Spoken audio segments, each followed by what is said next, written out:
surgical errors can injure you worse than just about anything.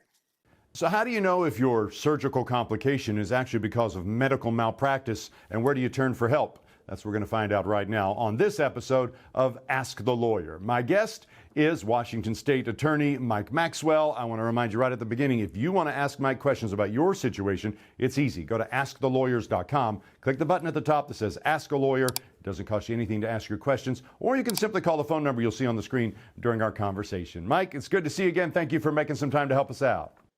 Good morning, Rob. Good morning. So let's talk a little bit, first of all, about your experience handling medical malpractice cases. Is this something you've done quite a bit of in your career? Most of my practice in the last 10, 15 years is medical malpractice.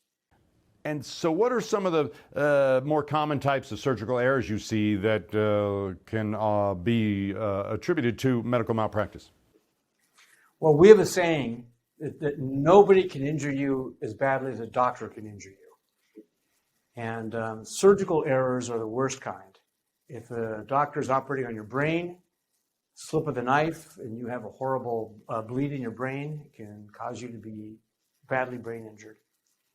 If the doctor is operating in your abdomen and slips the knife and cuts your colon, and suddenly your entire inner cavity gets filled with fecal contamination and you get a horrible septic infection, that's an awful situation. So surgical errors can injure you worse than just about anything. It would seem like those two examples you just gave, Mike, those are noticeable right away, but could there sometimes be things that may take a while to know, there was something went wrong? Oftentimes it is a delayed onset because there's a slow leak, a slow drip, a slow bleed, a slow infection. And so sometimes these slip of the knife cases or surgical error cases, it's really in the post-operative care when the nurses or the doctor fails to notice the signs of the bleed or the infection. And while, medical science is a science, it's not an exact science. Tell me about a bad outcome, what some people call a bad outcome, and is that always a medical malpractice? It's absolutely not always a medical malpractice case. Rob, there's really two ways to look at these surgical error cases, and I'll tell you how a good attorney can help make a case. One is jurors are always going to forgive a doctor for a mistake or an error that happens during surgery. And they'll forgive the doctor for the same way that they forgive the firefighter who's responding to a fire and makes a bad decision. They understand that the surgeon is under a lot of stress, working on time constraints, and that mistakes happen. So I have taken a case of a surgical error to trial, and I was badly beaten because jurors are simply willing to forgive this kind of an error. But the way that you can successfully prosecute such a case, if you are a medical malpractice attorney, is in the post-operative care. In an operative situation, a doctor is under a lot of pressure and under time constraints. But in the post-operative setting, there is no time constraint and there's no pressure. And if doctors are failing to notice the signs of redness, swelling, pain, infection, and they fail to act on it, sometimes a small problem can become disastrous over 24, 48, 72 hours. And if the doctors fail to pay attention to that, and I can give you an example or two of that from my own practice, if they fail to pay attention to that, the patient can have disastrous consequences, and that can be a successful case. And who determines the standard of care for surgeons, Mike? Is that lawyers that do that? How's that handled? In Washington State, as elsewhere, the standard is to follow the accepted standard of care. So in other words, doctors set the standards, lawyers enforce them. So the accepted standard of care, if you have post-surgical pain and redness and swelling, is to investigate. Maybe you reopen the wound, maybe you look for, maybe you take a swab, maybe you send it to the lab. You're looking for the signs of infection. And if a doctor just sends the patient home and says, don't worry about it, take 2 aspirin, call me in the morning, and ignores the signs that an infection is developing, or post-operative hematoma, which is a swelling of the blood vessels, and then those things happen and disastrous consequences strike, then the doctor has failed to follow the accepted standard of care. And it would seem to me, Mike, that the difficulty for you, for an attorney, is figuring out which cases are actually going to, qualify for a medical malpractice, which ones are, how that figures into that standard of care. Is that difficult, choosing which cases you can be successful with?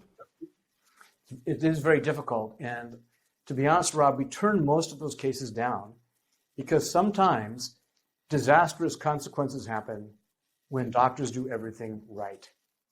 So separating the cases where disastrous consequences occur from good medicine versus those which occur from bad medicine, that's a painstaking process.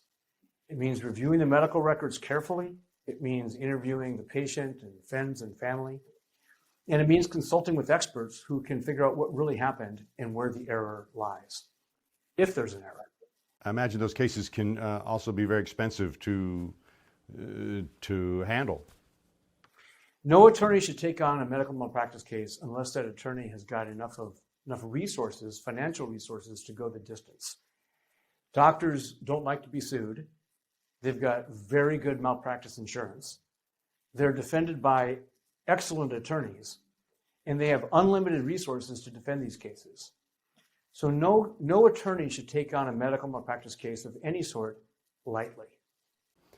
But at the same time, Mike, does the person who might have been the victim of the medical malpractice, they don't need to be concerned about, I have to come out, this is too expensive for me to even pursue. They don't need to be concerned about coming up with that money, right? If the case has merit, meaning it's a very good case, the doctor made an error which can be identified, it can cost $10, $20, $50, $100,000 to bring the case all the way to verdict. If you're looking for a good lawyer, that lawyer will have enough money to fuel the case, like fueling an airplane all the way to the landing, fueling the case all the way to verdict. So the answer is the injured person shouldn't worry about having to front the money to bring the case all the way to verdict if the injured person has found a very good lawyer. Some people, Mike, will say, the medical malpractice cases, they harm doctors, they harm hospitals, they harm the quality of care rather than helping. What's your response to that? Medical malpractice cases are good for the medical profession because doctors do not do a good job of policing themselves.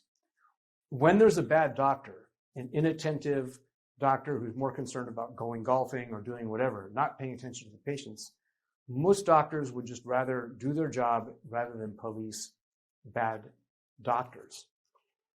So I tell doctors who don't want to testify against a fellow doctor, if you don't, who will? The legal profession is there to make sure that the medical profession can weed out the negligent, the alcoholic, the drunk, the drug addicted, the doctors that are just not paying attention to what's going on. If we trust our care with these doctors, there has to be a way to make sure that the doctors are attentive to our needs, and that's the legal system. Can you give me an example of a medical malpractice case, maybe a surgical error case that you've worked on? Yes, there's a case that I worked on. There's one case where there was a doctor who nicked a woman's blood vessel during a routine gynecological examination. And the doctor did everything right. He brought her to a surgeon, the surgeon repaired it, and the woman was left with an ugly scar. I took that case to verdict, and the jury forgave the doctor. It was just an error. Another case that I had was a woman who underwent a spinal cord stimulation implantation surgery, meaning the doctor put these electrical leads inside her spinal canal, and in doing that, he nicked a blood vessel. That happens. It's not really the doctor's fault. It just can happen. But this woman was in excruciating pain, way beyond what you would expect to find after the surgery. So the hospital kept her in the hospital for 24 hours instead of sending her home. And over the next 24 hours, she lost all sensation in her legs.